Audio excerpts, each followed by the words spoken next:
quand vous téléchargez Python, normalement vous devez l'installer. Avant de l'installer, avant de cliquer, vous devez remarquer cette option-là. Add Python 3.8 to path. Donc là, vous devez cocher ça parce que ça va ajouter Python dans les path variables. Les path variables, en fait, c'est une variable globale qui est sur votre système d'exploitation Windows.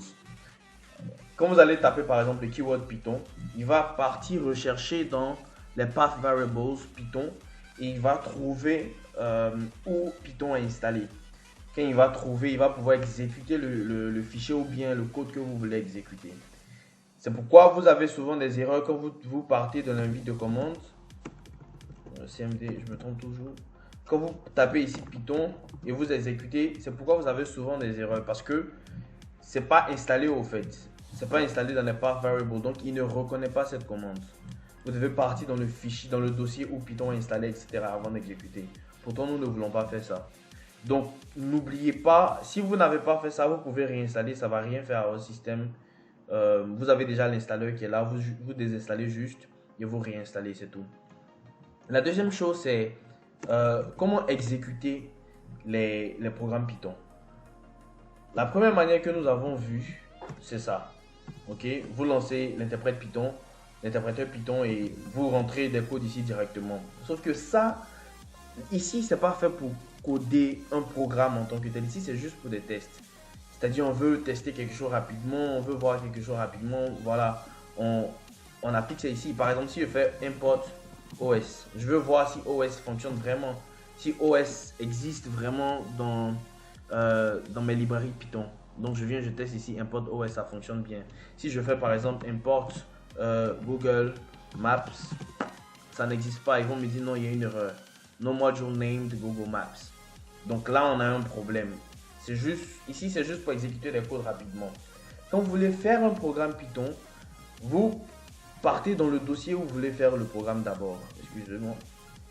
Du coup, imaginez, moi, je veux faire mon programme sur le bureau. Ok? Je vais supprimer ça. Donc, je veux créer mon dossier, c'est-à-dire que je veux faire mon programme et je veux que ça soit sauvegardé sur mon bureau. Donc, je viens sur mon bureau ou bien dans le dossier où je veux. Ici, par exemple, c'est dans document, dans l'autre, ou bien document, etc. Donc, je crée mon nouveau dossier et je peux mettre, par exemple, cours Python. Ok? Donc, quand je finis de créer ça, je rentre dans le dossier et je fais nouveau. Non, je ne vais même pas faire ça. Donc, j'ai créé mon cours Python. Ok? Donc là, j'ouvre Atom. Quand je finis d'ouvrir Atom, je viens ici et je fais Add Project Folder. Je ne sais pas en français, ça va être quoi? Ajouter un dossier de projet, un truc comme ça. Vous cliquez, vous recherchez le dossier en question.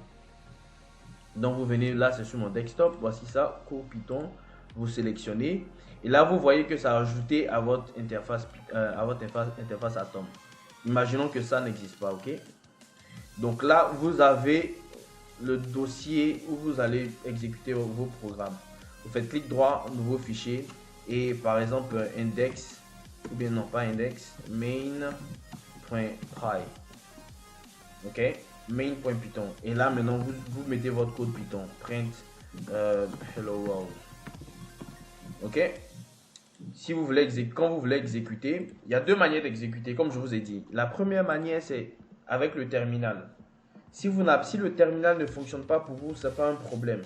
Si le terminal fonctionne, vous tapez juste Python et vous mettez main.py. Ok?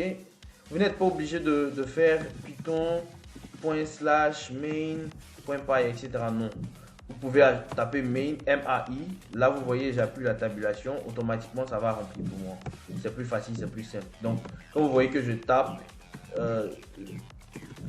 voilà, et puis je mets main.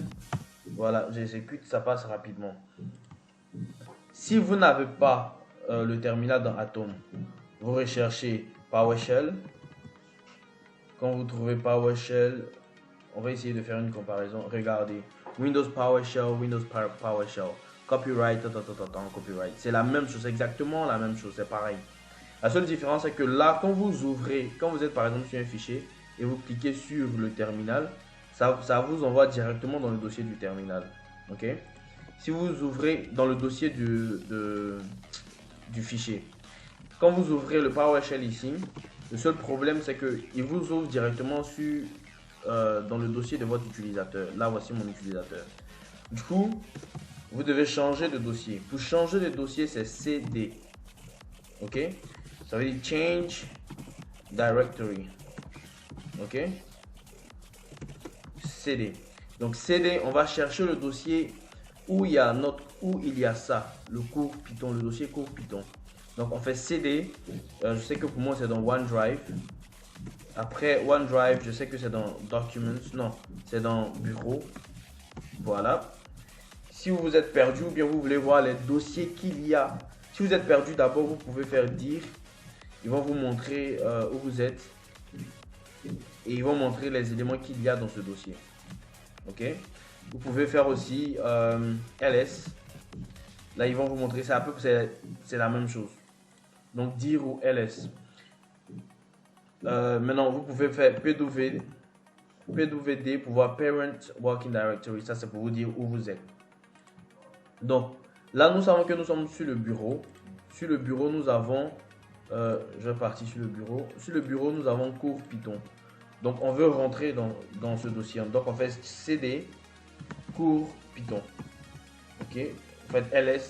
Vous allez voir que voici votre fichier Python. Pour exécuter le fichier Python, vous faites Python. Voilà. Ça va exécuter ça directement. Ok. Si vous êtes trompé de dossier, vous voulez revenir en arrière, vous faites cd 2 points. cd 2 points. Si vous regardez, on était dans cours Python, on a fait cd 2 points, on est revenu à bureau. Après cd 2 points, nous sommes revenus à OneDrive. Donc si on veut rentrer dans le dossier encore cd bureau, cd cours Python. Désolé, cd cours Python. Voilà, nous sommes dans le dossier ls. On voit le fichier Python. On fait Python main.